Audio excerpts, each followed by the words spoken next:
Akkamina yaadatte yaa gooftaa nama seenaan qabne gad deebitu yemmuttiin taa'ee yaadadhu ani waa'een jaalala kee nan teessisu bowwaan adii keessaa ol na baafte asii mitiin baay'ee gaffa godha gurraa kee maqaa kee faarfadha jaalalli kee kunoo waan dinqiidha. Bowwaan adii keessaa ol na baaste asii mitii baay'ee gaffa godha gurraa kee maqaa kee faarfadha jaalalli kee kunoo waan dinqiidha.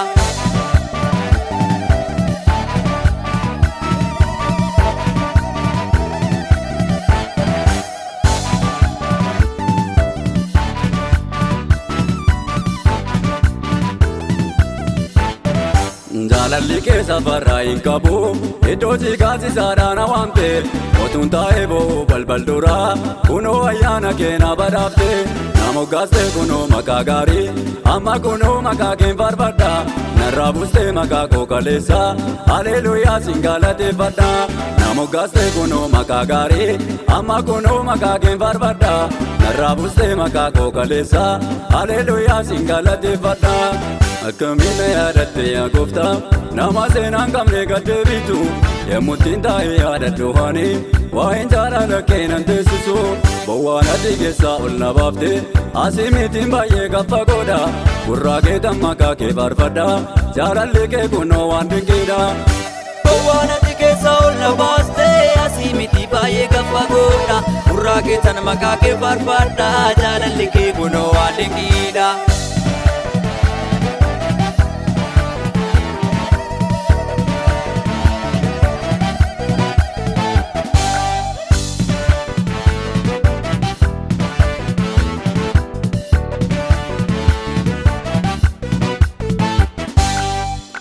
Baay'ee jiruu kan na cacaalanii ulaagaadhaan na bira darbanii wallaalaadhaa jettee nan tuffanne jaalalli kee na dhiibaa manaanii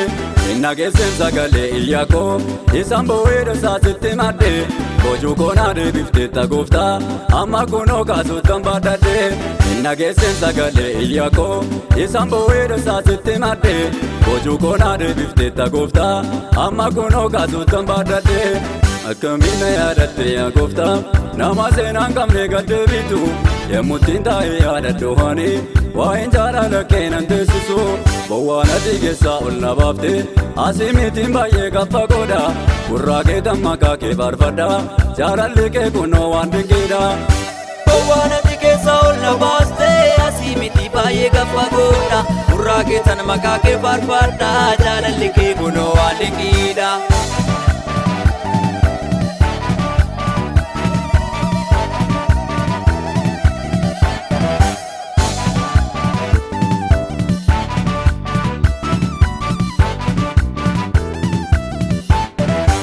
Sira tokkollee lafarraan qabu kanaaf dhimee waa'ee koo dubbatu rakkattuudha maaltu wabii darbaa karaa mana kollee namni hin bahu safuudha kaa gooftaa jaalala kee situ dhufee madeemaa gara koo gadi jettee lafaa ol na qabdee narraa banteen boolla hawwaala koo safuudha kaa gooftaa jaalala kee situ dhufee madeemaa gara koo gadi jettee lafaa ol na qabdee narraa banteen boolla hawwaala koo. Akkamina yaadatte yaa gooftaa nama seenaan qabne gad deebitu yemmuttiin taa'ee yaadadhu ani waa'een jaalala kee nan teessisu bowwaan adii keessaa ol na baafte asii mitiin baay'ee gaffa godha gurraa kee maqaa kee faarfadha jaalalli kee kunoo waan dinqiidha. Bowwaan adii keessaa ol na baaste asii mitii baay'ee gaffa godha gurraa kee maqaa kee faarfadha jaalalli kee kunoo waan dinqiidha.